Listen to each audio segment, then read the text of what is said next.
টাকাটা গুনে নিই।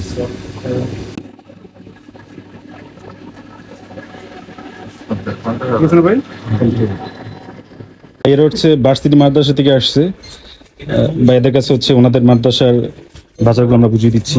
এই মাদ্রাসাগুলো দেওয়া হয়ে গেছে। ভাইদের মাদ্রাসার নাম জানি কি?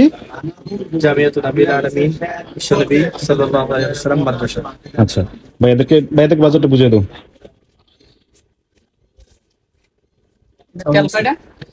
তেল 2টা, চাল হচ্ছে 3টা, ডাল 1 বস্তা, আর হচ্ছে পেঁয়াজ রসুন 1 বস্তা করে। তো তোমার ওই মাদ্রাসার নাম কি?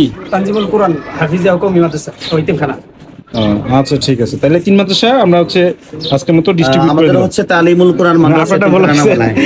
আপনাদের লাইভ করা হয়েছে আপনাদের। জি জি ঠিক আছে হুজুর, ধন্যবাদ। জি আসসালামু আলাইকুম। ধন্যবাদ। জি টাকা পেয়েছিলাম 57,000।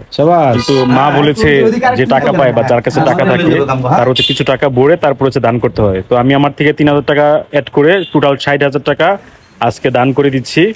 তো হুজুরদেরকে একটা কথা বলে দিয়েছি, সেটা হচ্ছে যে ভাই যার টাকাটা যার, তার জন্য দোয়া করে দিন। আমরা জাস্ট তার পক্ষ থেকে তার হয়ে আল্লাহর রাস্তায় খরচ করে দিলাম, কিন্তু তার জন্য অবশ্যই আপনারা হচ্ছে মাগরিবের পরে হোক বা এশারের পরে হোক একটু দোয়া করে দিবেন। আমার কাছে এতদিন টাকাটা আমানত হিসেবেই ছিল, তো আমি আজকে হচ্ছে আল্লাহর মেহমান মানে এতিমখানায় দান করে দিচ্ছি। বাজার করে সুন্দর করে হচ্ছে 3টা এতিমখানায় হুজুরদেরকে ডেকে, 3 এতিমখানা থেকে হচ্ছে ছাত্ররা এসেছে, ছাত্রদের কাছে সুন্দর করে হচ্ছে বন্টন করে দিচ্ছি। 3 বস্তা করে চাল, 1 বস্তা করে ডাল। একটা মাদ্রাসা যেটা বড় মাদ্রাসা ভার্সিটির সামনে, সেটাতে হচ্ছে আপনার 4 বস্তার চাল দেওয়া হয়েছে। তো আমি আজকের থেকে আমানত থেকে মুক্ত, আমি আমানত সুন্দর করে দিয়ে দিতে পেরেছি। তো সবাই আমার জন্য দোয়া করবেন, আর যে ভাইয়ের টাকা তার জন্য দোয়া করে দিবেন। সবাইকে ধন্যবাদ। আসসালামু আলাইকুম।